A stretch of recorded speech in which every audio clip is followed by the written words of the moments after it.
ఓం నమో భగవతే వాసుదేవాయ.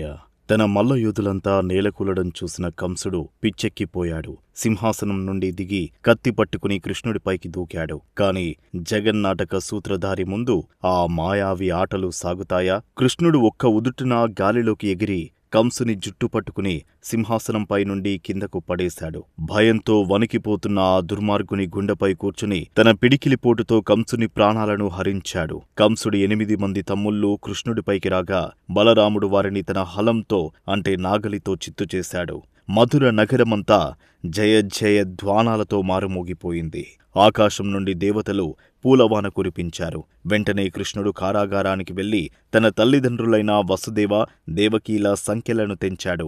వారిని చూసి కృష్ణుడు కన్నీటి పర్యంతమయ్యాడు. ఆ బందీఖానాలో ఉన్న ఉగ్రసేన మహారాజును మళ్లీ సింహాసనంపై కూర్చోబెట్టాడు. కంసుడి పీడ విరగడైంది. మధుర మళ్లీ వెలుగులోకి వచ్చింది. అధర్మం ఎన్ని కుట్రలు చేసినా చివరకు ధర్మమే జయిస్తుందని కృష్ణుడు లోకానికి చాటి చెప్పాడు. కంసుని మరణం తర్వాత కృష్ణుడు ఎక్కడికి వెళ్లాడు?